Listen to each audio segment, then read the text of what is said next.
कलिंग, कौशल, मगध, छेदी सभी राज्यों से हमारे गुप्तचर रिक्त हाथ लौट रहे हैं। कहीं भी किसी भी राज्य से पांडवों का एक सूत्र हाथ नहीं लग रहा है। क्या पूरे भारतवर्ष में नहीं है वो? ऐसे कहां अंतर्ध्यान हो गए हैं ये पांडव? युवराज की जय हो। मैं पांडवों की खोज में काशी गया था, पर काशी में भी पांडवों की कोई सूचना नहीं मिली युवराज। तुम्हारा साहस कैसे हुआ मेरे सामने आने का? कैसे साहस हुआ? कैसे साहस हुआ?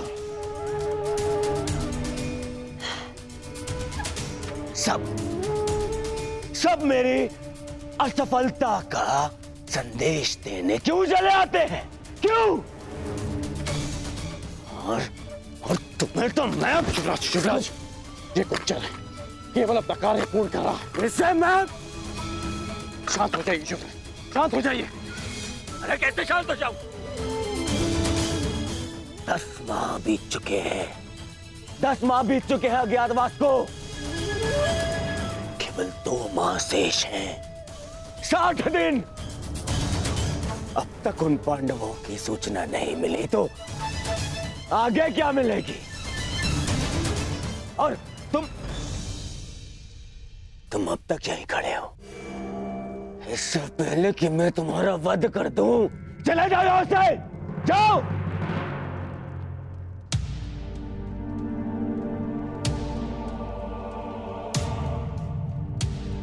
मेरी सफलता मुझसे दूर जा रही है।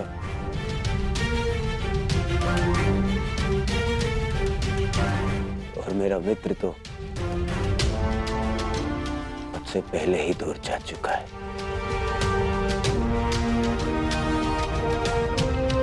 और सब कह रहे हैं कि शांत रहो, शांत हो जाओ, शांत हो जाओ। शांत होने की आवश्यकता है। कैसे?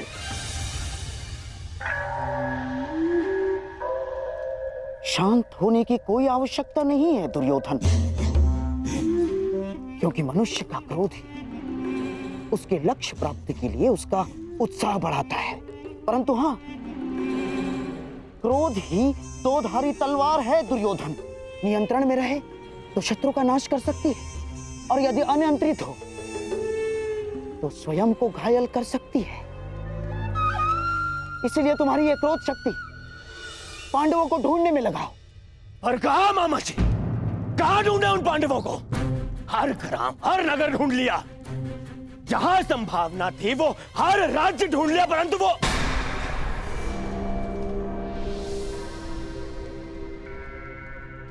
कहीं ऐसा तो नहीं कि हमें जहां ढूंढना चाहिए हमने वहां नहीं ढूंढा। हमारे किसी मित्र राज्य में। हाँ दुर्योधन, हर जगह तो नहीं ढूंढा है हमने पांडवों को।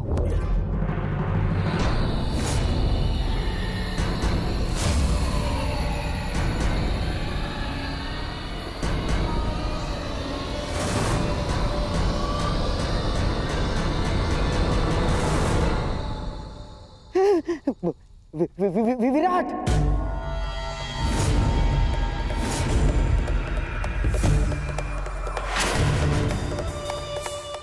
विराट में ढूंढना शेष है। विराट हमारे अधीन है, और विराट का सेनापति कीचक तुम्हारा मित्र। इसीलिए हमने विराट में गुप्तचर भेजे ही नहीं। और अवश्य पांडव यही सोचकर विराट नगर में होंगे कि हम उन्हें वहां ढूंढेंगे ही नहीं।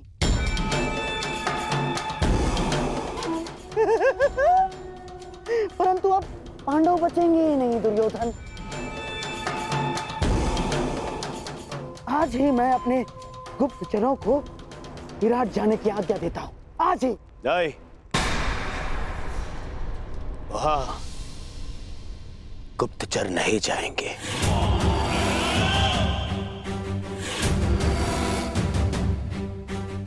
वहां हम स्वयं जाएंगे और फिर पितामह को बोलने का अवसर भी नहीं मिलेगा, क्योंकि इस बार उन पांडवों का अज्ञातवास टूटने का साक्षी मैं स्वयं रहूंगा।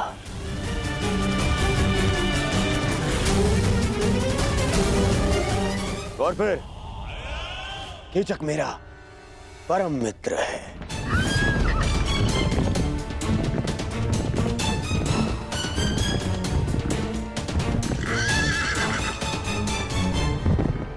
वो अवश्य मेरी सहायता करेगा।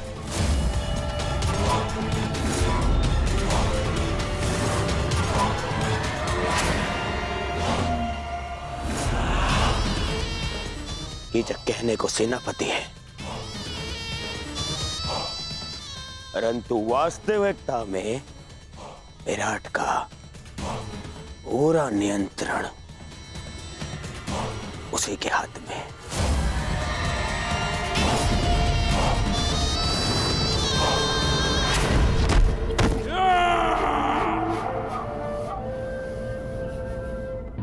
और जब तक वो पांडव नहीं मिल जाते, हम कीचक के साथ विराट में ही रहेंगे।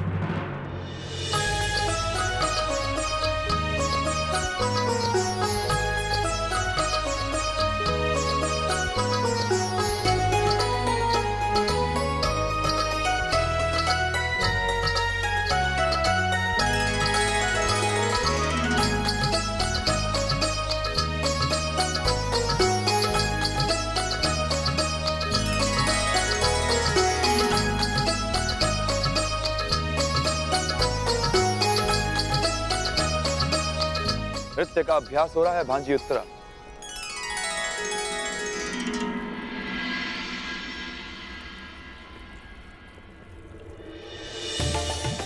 महावश्री, आप मेरे लिए उपहार लाए? अवश्य, अपनी प्रिय भांजी के लिए भला उपहार लाना मैं कैसे भूल सकता हूं।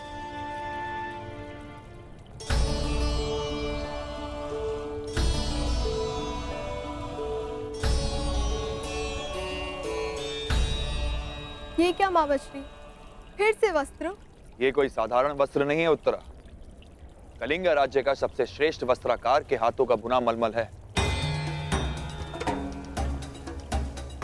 जब आपको मेरे मनचाहे वस्त्र लाने ही नहीं होते हैं, तो आप पूछते ही क्यों है कि क्या मंगाना है? आप भूल गए, मैंने आपसे घुंघरू मंगवाए थे। मेरी प्रिय भांजी उत्तरा, शीघ्र ही तुम्हें किसी बड़े राज्य की महारानी बनना है। फिर तुम्हारे एक संकेत पे सैकड़ों नर्तकियां अपना कौशल दिखाएंगी। तुम्हें साधारण घुंघरुओं की क्या आवश्यकता है? होने वाली महारानी हो, अपने वस्त्र आभूषण पर ध्यान देना चाहिए। इस नृत्य और वादन में क्या रखा है, इसका कोई लाभ नहीं। क्षमा चाहती हूँ सेनापति महोदय, परंतु संगीत साधना शस्त्र साधना से कम नहीं होती।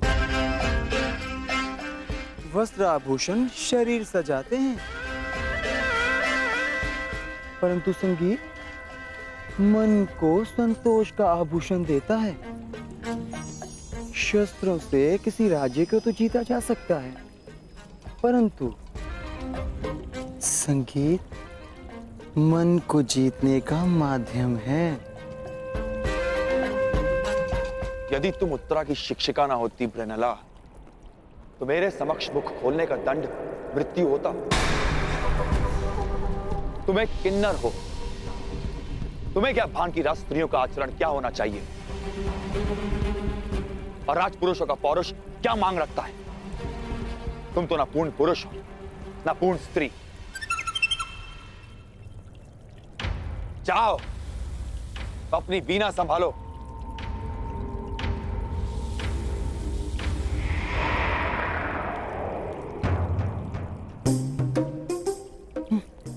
चलिए राजकुमारी, अभ्यास पुनः प्रारंभ करते हैं।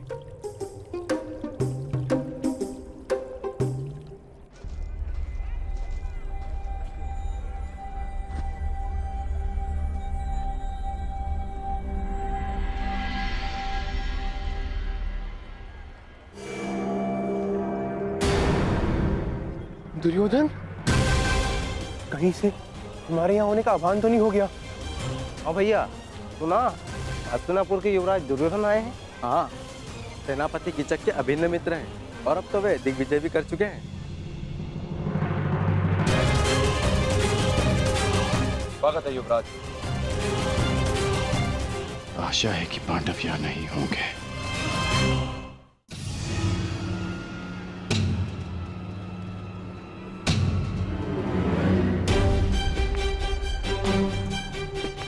मुझे बाकियों को भी जाकर सावधान करना होगा। कदाचित दुर्योधन को सूचना मिल चुकी है कि हम यहाँ पर हैं। राजमहल की ओर बढ़ रहे हैं, अर्थात भ्राता युधिष्ठिर संकट में है। सर्वप्रथम मुझे उन्हें जाकर सावधान करना होगा।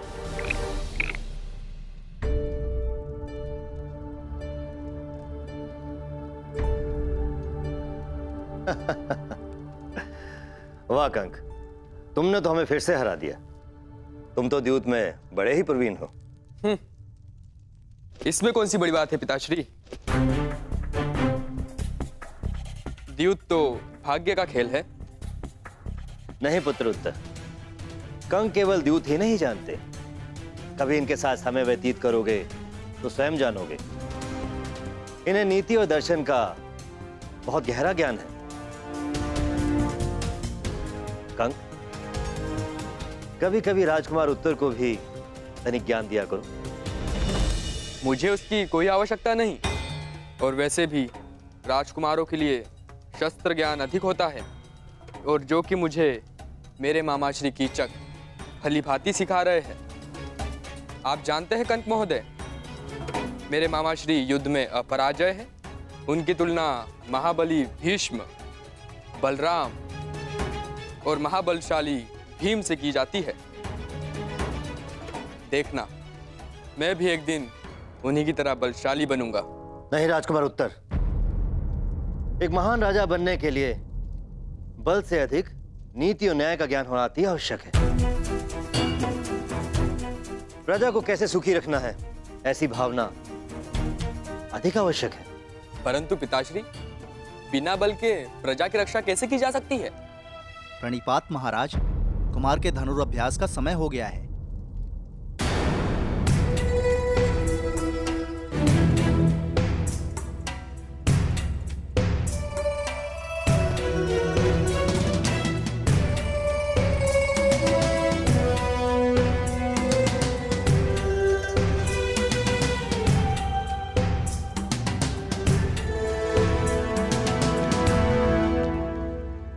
नकुल यहाँ क्यों आया था? अवश्य कि वो कुछ विशेष बात करना चाहता है। मुझे उत्तर को लेकर बहुत चिंता है कंक।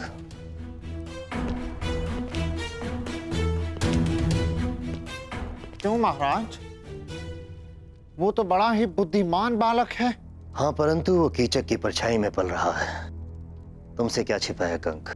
मैं केवल नाम का ही राजा हूं। सत्य तो यह है कि कीचक का प्रभाव मुझसे कहीं अधिक है। मेरी प्रजा, मेरी सेना और स्वयं मैं भी उससे बहुत भयभीत हैं। चिंता रहती है कि कहीं राजकुमार उत्तर भी कीचक के साथ रहते रहते उसकी तरह क्रूर ना बन जाए, या यूं कहूं कि कीचक उसे राजा बनने ही ना दे। तो अपने पिता होने का कर्तव्य निभाइए महाराज। उत्तर को कीचक से दूर रखें, उसे अच्छी संगति दे महाराज। वही तो करने में समर्थ हूं कंक। मेरा किसी पर कोई नियंत्रण नहीं। मैं केवल राजमुकुट पहनता हूं। वास्तव में राजा की शक्तियों का उपयोग तो कीचक ही करता है। नियंत्रण खोकर सब कुछ हार जाने की पीड़ा क्या होती है, असहाय होने की पीड़ा का अनुभव क्या होता है, वो तुम नहीं समझोगे कंक।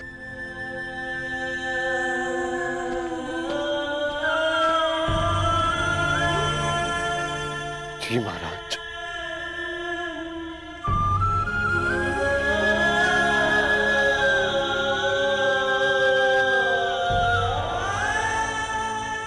क्योंकि मैं आपकी पीड़ा समझ सकता हूं। युद्ध में हारने का, असहाय होकर सब कुछ खो देने का अनुभव है मुझे। सायरंदरी, आज तक कितनी ही सेविकाएं आई हमारे पास, परंतु किसी में भी तुम्हारे जैसा कौशल नहीं। रूप सज्जा हो या केश विन्यास, तुमसे श्रेष्ठ कोई भी नहीं।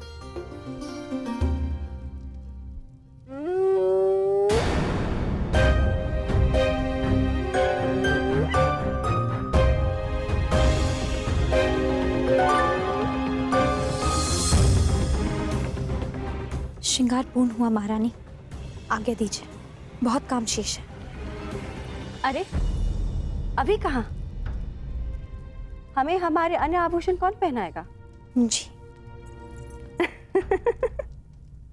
उपहास कर रहे हैं हम। तुम जाओ, आभूषण हम स्वयं पहन लेंगे। अच्छा रुको,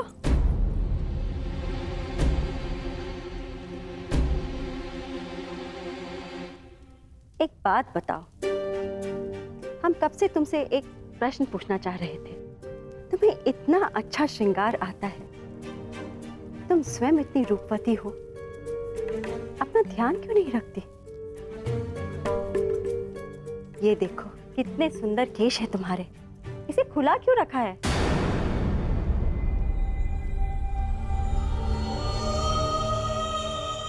मेरे खुले केश आप पांचों को मेरे अपमान का स्मरण दिलाते रहेंगे, क्योंकि मेरे खुले केश किसी प्रतिज्ञा से बंधे हैं महारानी।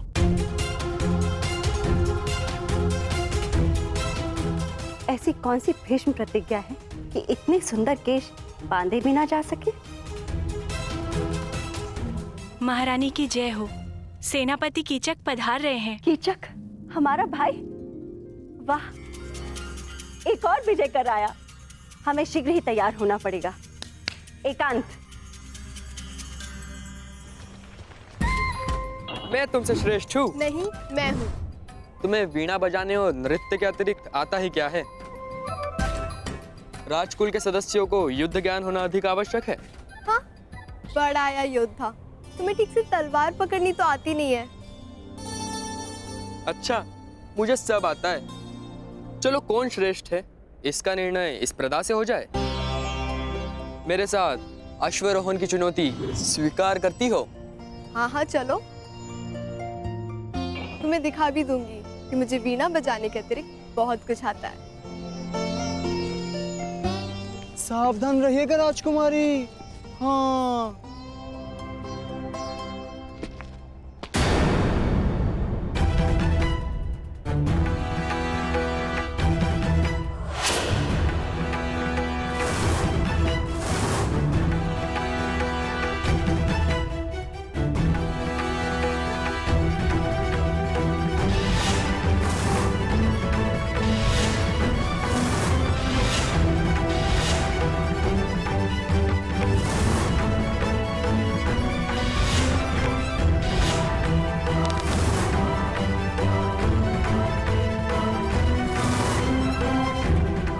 ये स्त्री कौन है?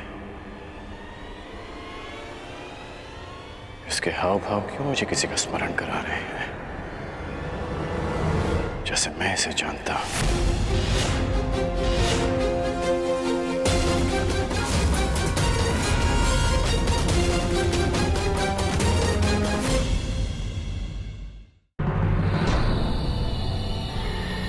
ये स्त्री कौन है?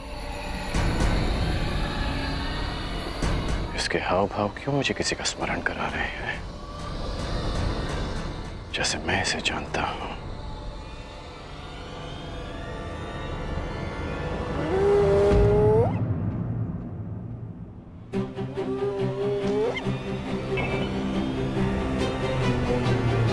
कर्ण,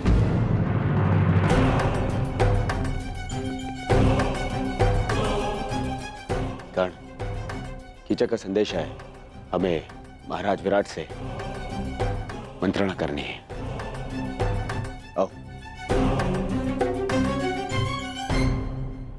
क्या हुआ? संकट का संदेश क्यों भेजा? संकट नहीं भ्राताश्री, महासंकट। किस महासंकट की बात कर रहे हो अनुज? दुर्योधन गंधार राज और कर्ण के साथ विराटनगर पहुंच चुका है और सुना है कि सेनापति कीचक भी उनका मित्र है। वो अवश्य हमारी खोज में आया होगा। हम ऐसा नहीं होने दे सकते। 13 वर्ष पूर्व होने में 2 महाशेष हैं। किसी भी परिस्थिति में हमें हमारी पहचान छिपानी होगी। इसलिए मैंने आप सबको संकट का संदेश भेजा था। पांचाली कहाँ है? उसे संकेत भेजा? मैंने महारानी के कक्ष के बाहर जाकर पुकार लगाई थी। अवश्य पांचाली ने सुनी होगी। तो फिर पांचाली यहाँ आई क्यों नहीं?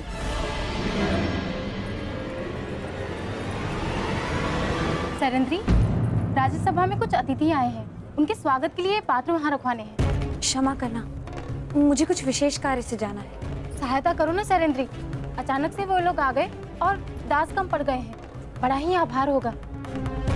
परंतु वो लता से ये राज्यसभा में ले जाओ, मैं अभी आती हूँ। चलो चलो जल्दी करो, महाराज रुष्ट हो जाएंगे। चलो। पांचाली इस समय महारानी की सेवा में, हो सकता है उसे यहाँ आने का अवसर न मिला हो। यही तो चिंता है ज्येष्ठ कि पांचाली महारानी की सेवा में है। यदि पांचाली को महारानी ने बुलाया तो उसे राज्यसभा में जाना होगा। ठीक कहा तुमने अनुज, बिल्कुल ठीक कहा। पांचाली को दुर्योधन की दृष्टि से बचाए रखना अत्यंत आवश्यक है। ये मेरा उत्तरदायित्व है कि मैं पांचाली को राज्यसभा के समीप न आने दूं। अर्थात आपको दुर्योधन के समीप रहना होगा भ्राता। हाँ, पांचाली को पहचाने जाने से बचाना है तो मुझे ये जुआ अवश्य खेलना होगा। हम पांचों में से मैं ही हूं जो विराट राज के निकट जा सकता है। महाराज, हस्तिनापुर के युवराज ऐसे ही नहीं बन गए हमारे मित्र दुर्योधन। बड़ा बल है इनकी गदा में। विराटनगर का सौभाग्य है कि ये हमारे यहाँ अतिथि बनकर आए। अरे बस मित्र, आवश्यकता से कुछ अधिक ही प्रशंसा कर रहे हो मेरी मित्र। परम मित्र।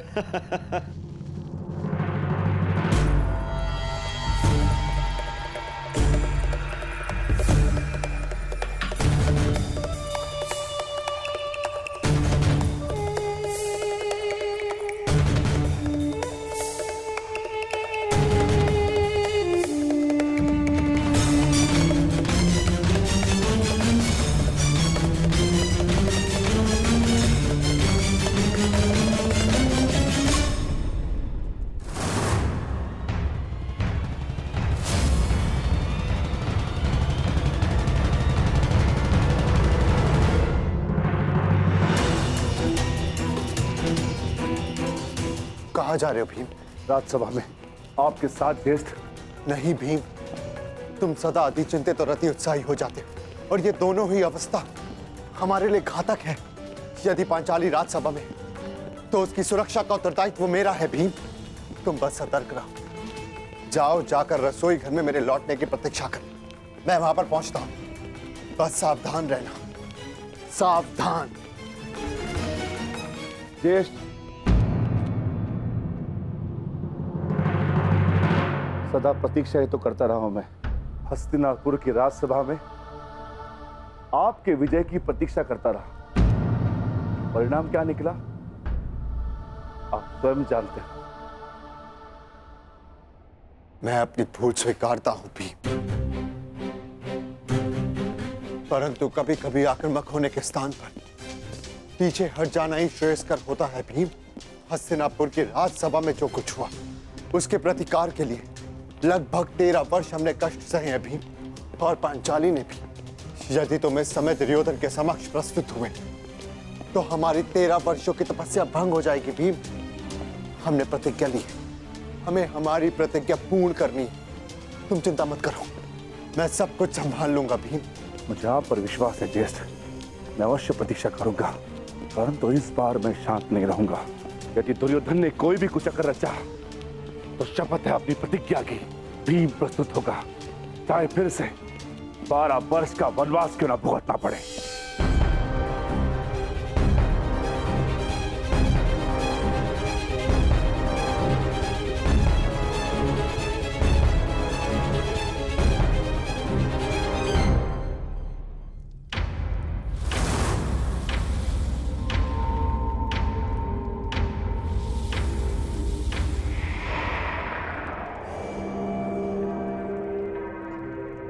तुम्हारा मित्र कुछ ज्यादा ही रुचि दिखा रहा है उस दासी में दुर्योधन।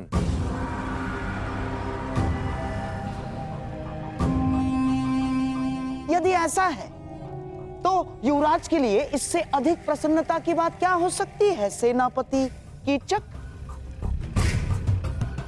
और वैसे भी अंगराज कर्ण अपने वचन के साथ साथ किसी व्यसन में भी रुचि रख रहे हैं। अच्छा है, आपका अतिथि है, आनंद करने दीजिए। परंतु विराटनगर में आनंद पर अतिथि से पूर्व आतिथ्य का अधिकार होता है। हाँ, कीचक का अधिकार होता है।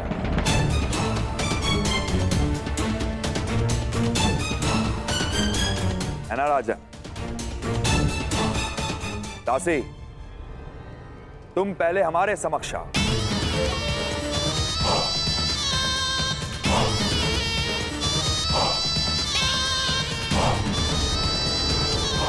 युवराज, दासी, पहले हमारे पांव धो। सुना नहीं दासी? सेनापति कीचक पुकार रहे हैं।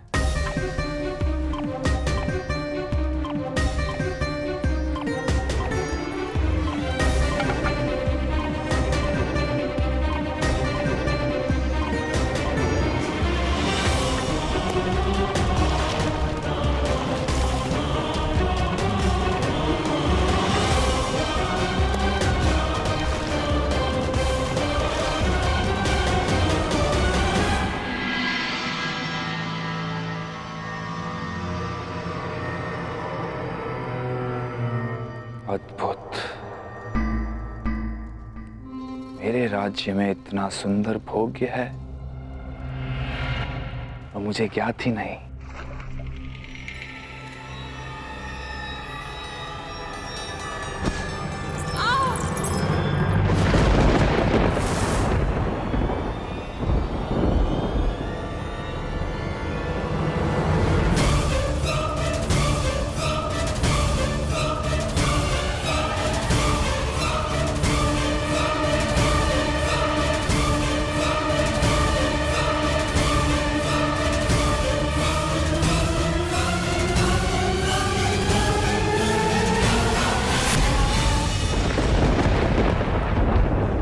मुड़ो दासी।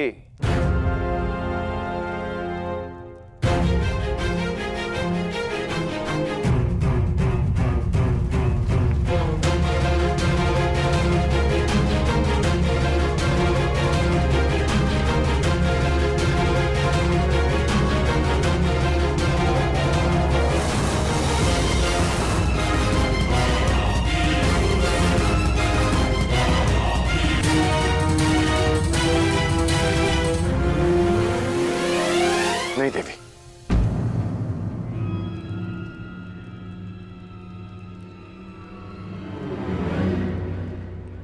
मेरी दृष्टि में स्त्री इतनी हीन नहीं हो सकती कि उसे पुरुष के चरण धोने पड़े, चाहे वो एक दासी ही क्यों ना हो। क्षमा कीजिएगा देवी, परंतु मैं अपने चरण स्वयं धो सकता हूं।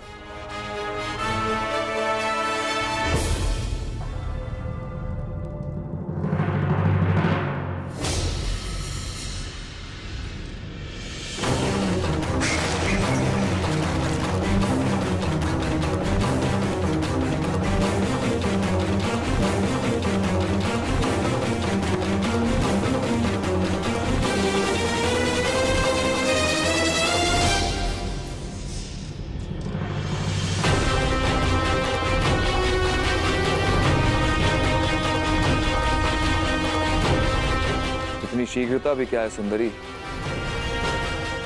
अपना नाम तो बताती जा।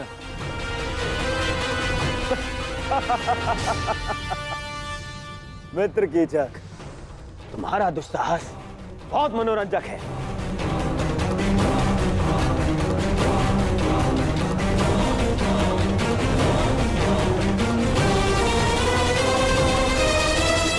सूर्य अपना तेज सारे संसार में बांटता है, चंद्रमा अपनी शीतलता सबको देता है।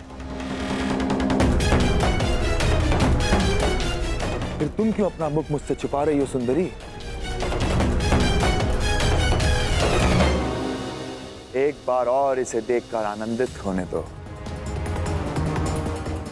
भयभीत हो? हाँ, वो तो यहां सभी हैं मुझसे। कोई बात नहीं, मैं तुम्हारा भय अभी दूर किए देता हूं।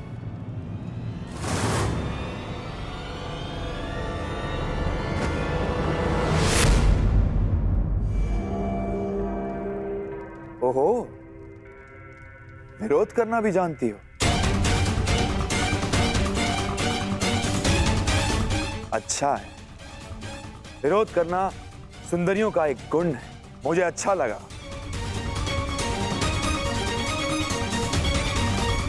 कीचक,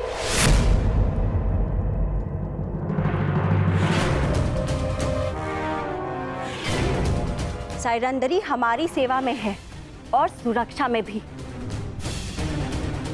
उसकी सुरक्षा का वचन दिया है हमने।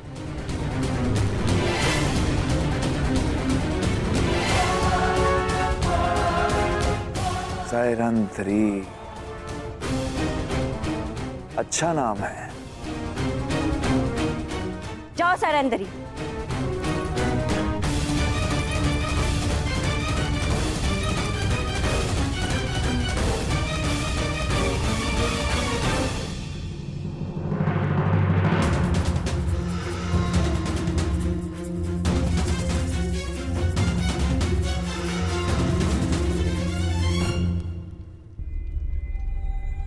पांचरे तो उनके साथ गई थी, तो फिर कहाँ रह गई? सैरंधी नहीं आई? नहीं, उन्हें सेनापति कीचक ने रोक लिया। अब न जाने क्या होगा। सेनापति कीचक की दृष्टि जिस स्त्री पर पड़ती है उसे वो मैला करके ही छोड़ता है। क्षमा करना ज्येष्ठ, परंतु अब मैं अपना वचन नहीं निभा पाऊंगा।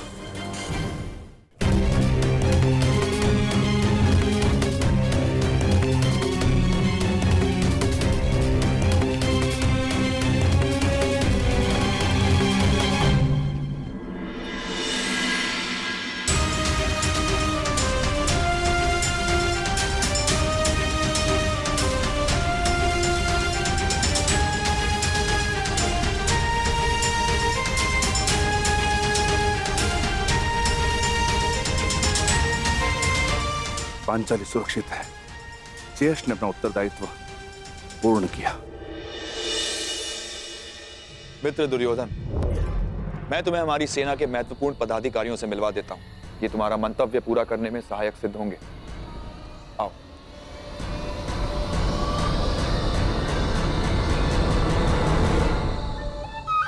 अंगराज, आप कृपया बाहर प्रतीक्षा कीजिए। मैं युवराज की सुरक्षा में आया हूँ। हाँ, तो युवराज का ही आदेश है। सेनापति कीचक के साथ वो एकांत में बात करना चाहते हैं। और हाँ, यदि आवश्यकता होगी सेवकों की, तो आपको बुलावा भेज दिया जाएगा। कृपया प्रस्थान करें।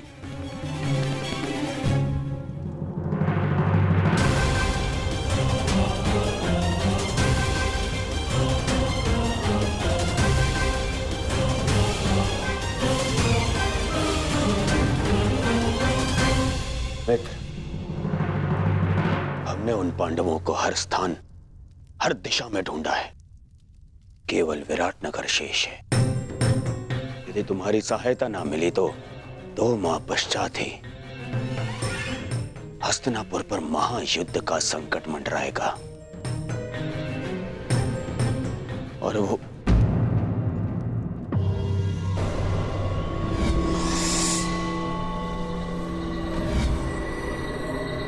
मित्र, कहां खोए हुए हो? तुम सुन रहे हो ना? हाँ हाँ, कहो मित्र। तो सुनो, केवल ये विराट नगर है जहां हमने हमारे गुप्तचरों को नहीं भेजा है। और हमें संदेह है कि वो पांडव यहीं विराट नगर में छुपे हैं। अब मैं तुम्हारी सहायता से उन पांडवों को ढूंढ निकालूंगा।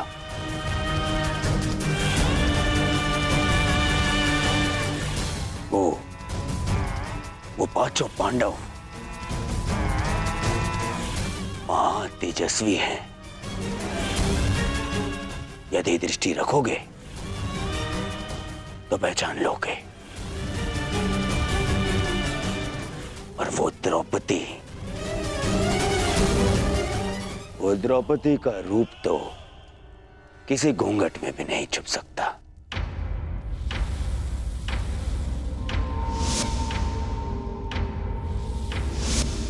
हाँ, कुछ सुंदरियों का रूप तो कोई घूंघट नहीं छिपा सकता। रूप के अतिरिक्त दर्प की भी कमी नहीं है उस 5 पतियों वाली में।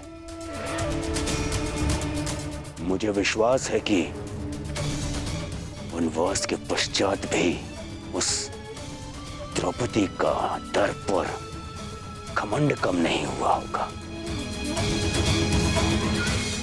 मित्र दुर्योधन, सुंदरियों को ढूंढना, उनका भोग करना मेरी रुचि का कार्य है। मित्र दुर्योधन, निश्चिंत रहो। अब तुम यहां आ ही गए हो तो पांडवों को यहां से अपने साथ लेकर जाओगे। परंतु क्या विराट राज इस कार्य के लिए सहयोग करेंगे? विराट राज केवल मुकुट पहनते हैं, गांधार राज यहाँ की चक्का चलता है। इसलिए मेरे वचनों को आप राजन के वचन समझें। मैंने कुछ अनुचित तो नहीं कहा ना राजन?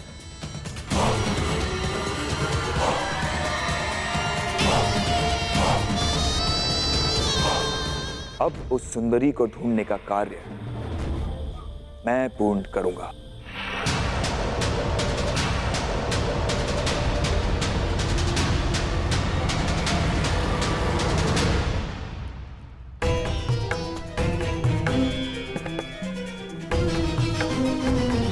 मुझे विश्वास है कि युवराज दुर्योधन कीचक का समर्थन और सहयोग लेने की चेष्टा करेंगे।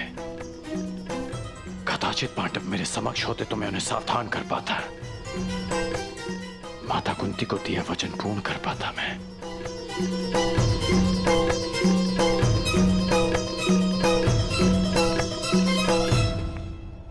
समझ में नहीं आता कि दुर्योधन यहां आया क्यों है।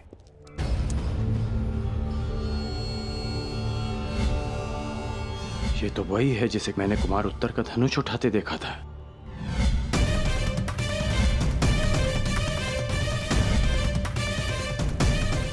ये इस बात ही छिपकर किससे और क्यों बात कर रही है? क्यों हर बार मुझे अनुभव होता है कि मैं ऐसे जानता हूं।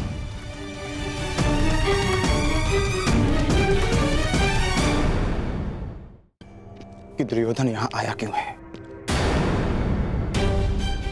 ये तो वही है जिसे कल मैंने कुमार उत्तर का धनुष उठाते देखा था।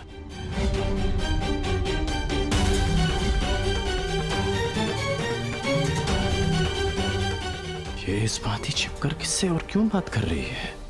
उसकी ये यात्रा कीचक से मिलना है या फिर उसके पीछे हमारी खोज? दुर्योधन यहाँ आया है तो मंतव्य शुभ नहीं होगा। तो फिर एक बार ज्येष्ठ आ जाएं, हमें उनसे मंत्रणा करनी होगी।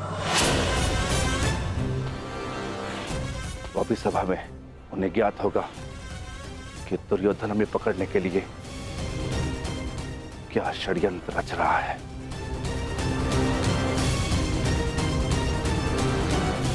सुना है पांचाली पर कीचक की दृष्टि पड़ी है, हमें उसे भी सुरक्षित रखना होगा। समस्या बड़ी हो तो सावधान अधिक रहना चाहिए भ्राता। सावधान रहना और अपने क्रोध पर नियंत्रण रखना।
क्षमा करें अतिथि महोदय, यहाँ से आगे विराट राज परिवार के अतिरिक्त किसी भी पुरुष को अंदर जाने की अनुमति नहीं है। ये महारानी सुदेशना का निवास है।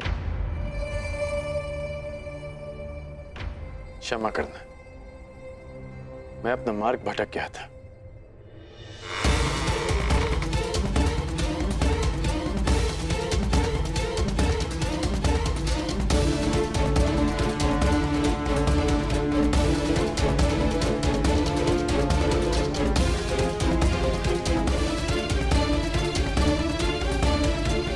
कहाँ हो बहना?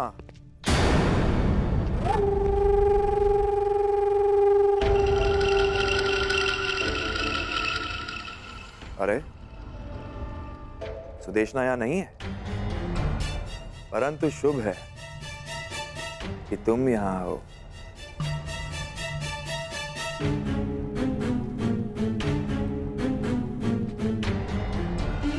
क्षमा कीजिए। ठहरो।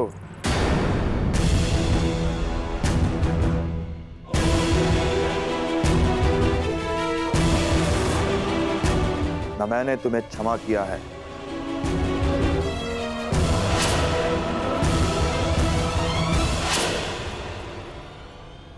और ना ही यहां से जाने की अनुमति दी है। सुना है कि तुम सबके समक्ष अपना मुख नहीं दिखा सकती, परंतु यहां तो केवल मैं हूं और तुम हो। चंद्रमा भी चकोर के लिए मेघों से निकल ही आता है सुंदरी।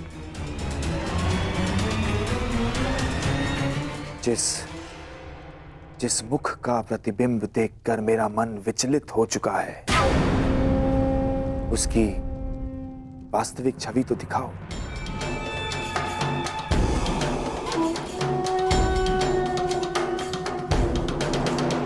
ऐसा दुस्साहस मत कीजिएगा।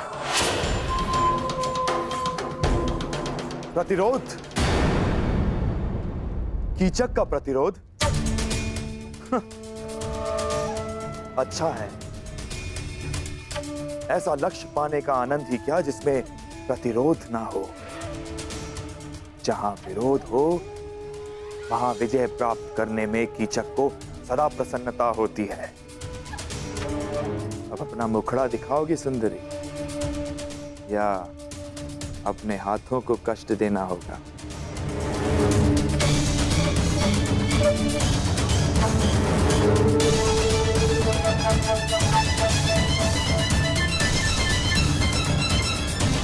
कीचक!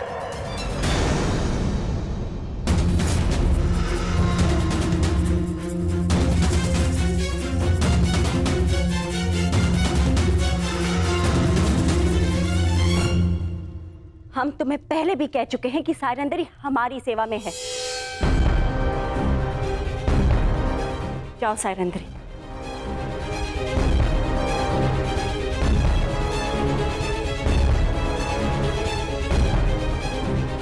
अरे क्या बहना, मैं तनिक परिहास ही तो कर रहा था। तुम तो जानती हो कि मेरा नटखटपन अब तक गया नहीं है। सायरंदरी क्या, मैं तो उर्वशी को देखकर मोहित ना हूं। वैसे इतने से दिनों में बड़ी प्रिय हो गई है ये दासी बहना। ऐसा क्या है जो तुम सदा इसका पक्ष लेती हो? हम तुम्हारी बहन हैं, तुम्हारी सुरक्षा की कामना करते हैं। कुछ उपहास जीवन का अंत बन जाता है कीचक, अंत। सायरंदरी गंधर्व पत्नी है, 5 गंधर्वों की सुरक्षा में है। ध्यान रखना।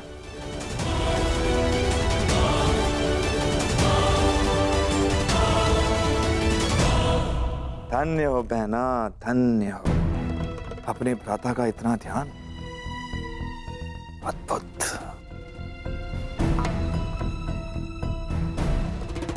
ये सायरंदरी कौन है ये तो मैं भली भांति जान गया हूं, और इसके 5 गंधर्व पति कौन है वो भी जानता हूं। बस शेष है तो केवल उन 5 पांडवों को पहचान।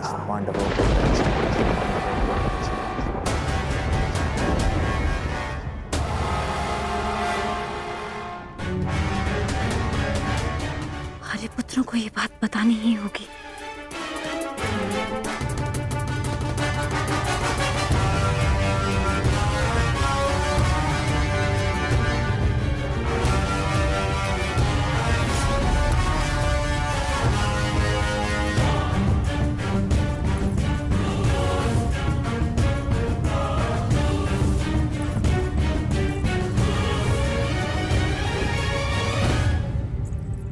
आर्य अर्जुन, नकुल, सहदेव, आर्य भीम और स्वयं आर्य युधिष्ठिर भी कहीं दिखाई नहीं दे रहे। पता नहीं कहाँ गए सबके सब। शायरेंद्री, तुम्हें राजसभा में उपस्थित होने का आदेश मिला है। मदिरा लेकर अतिथियों के स्वागत के लिए तुरंत आओ। परंतु मैं तो महारानी की सेवा में हूँ। मेरा राज्यसभा में क्या कार्य? वो मुझे ज्ञात नहीं। ये राज आदेश है, पालन करो।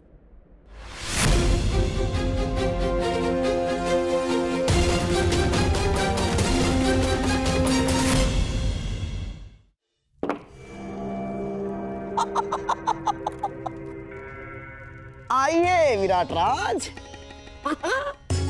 ये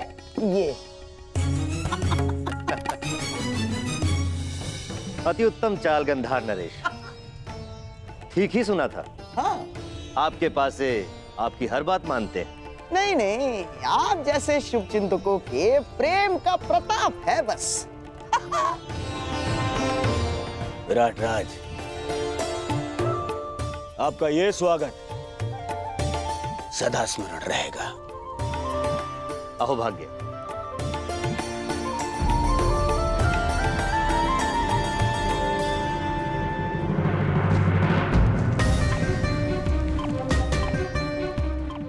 ये सब क्या है अनुज? मैंने कहा था ना कि राज्यसभा में कोई नहीं आएगा। जब उस सभा में हम एक साथ थे भ्राताश्री, जहाँ दुर्भाग्य हमने जानते पूछते स्वयं चुना था, तो इस सभा में भी हम एक साथ ही रहेंगे। जहाँ दुर्भाग्य फिर से हमारी खोज में आया है, हम आपको और पांचाली को यहाँ ही शत्रु के मध्य अकेला छोड़कर नहीं जा सकते। समझने की कोशिश करो अनुज। यदि दुर्योधन ने हम में से किसी को भी पहचान लिया तो अनिष्ट हो जाएगा।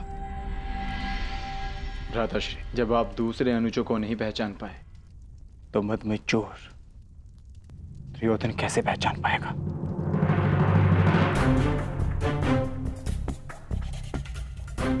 हम पांचों इस सभा में उपस्थित हैं।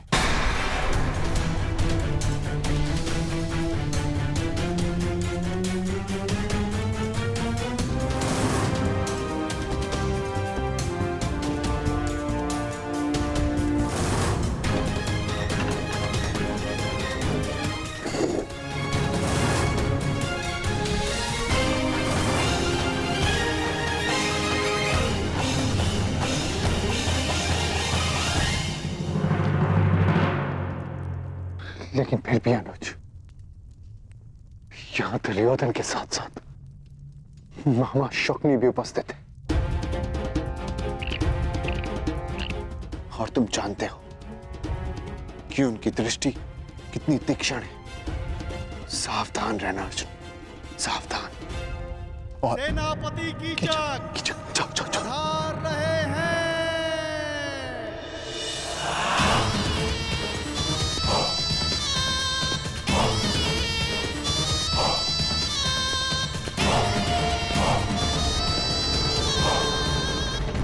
सत्कार में कोई त्रुटि तो नहीं रह गई मित्र दुर्योधन? एक कमी थी, तुम्हारे साथ की मित्र, जो अब पूर्ण हो जाएगी। वैसे बहुत आनंद आ रहा है। विराट का जनपद है मित्र, आनंद भी विराट ही होगा। तनिक प्रतीक्षा तो करो।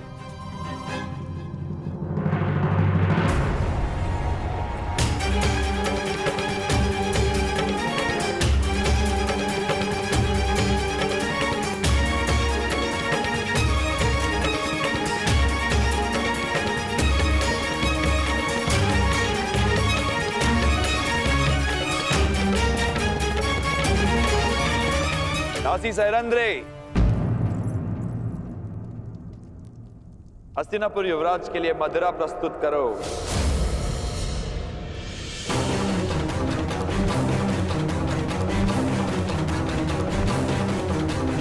हाँ दासी, आओ थोड़ी मदिरा और दे दो।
अतिथि की प्यास बुझा के अतिथेय को प्यासा नहीं रखते दासी।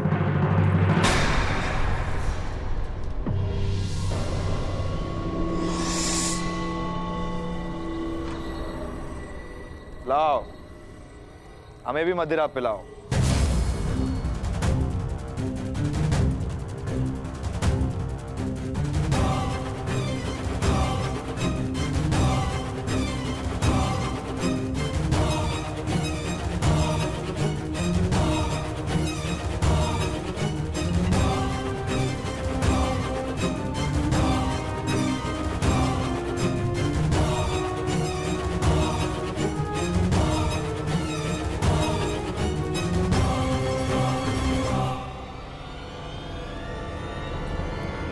शांत।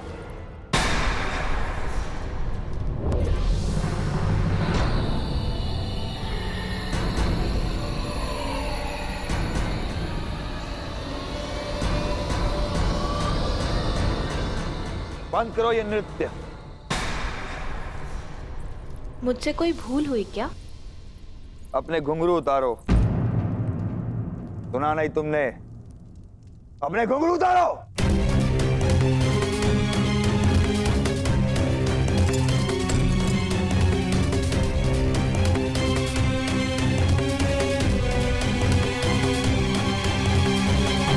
अब इसे दासी सैरंद्री को दो।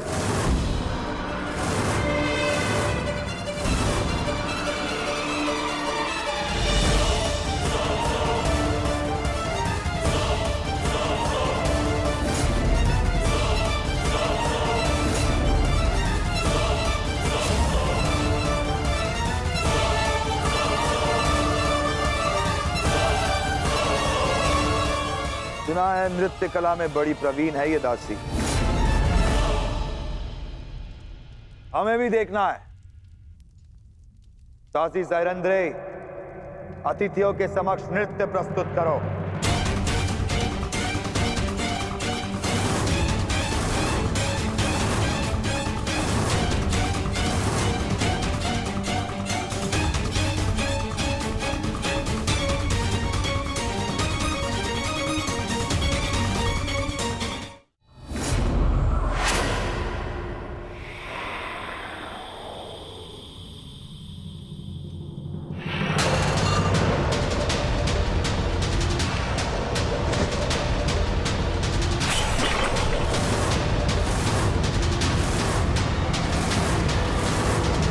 जिसके आदेश के विरुद्ध स्वयं विराट राज नहीं जा सकते, उस महाबली कीचक की आदेश की अवहेलना की तूने।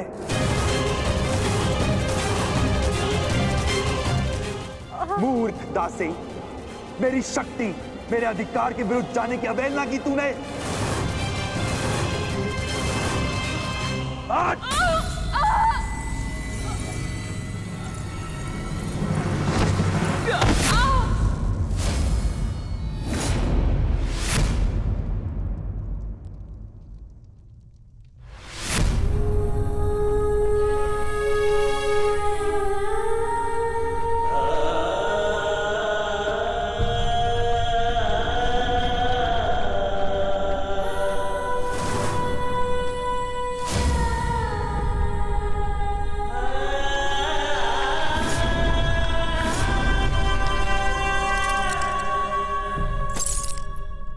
घुंघरू पहन और नृत्य कर, नहीं तो तेरे प्राण यहां नृत्य करेंगे।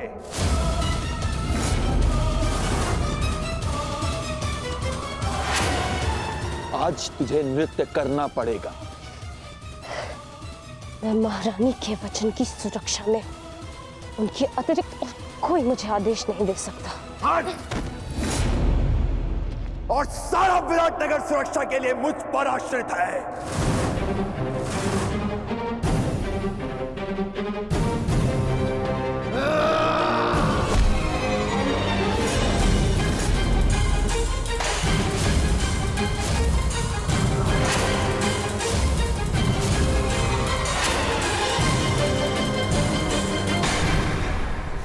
शांत भी, शांत। ये समय शांत रहने का है, क्योंकि यहाँ पर दुर्योधन भी उपस्थित है। नहीं ज्येष्ठ,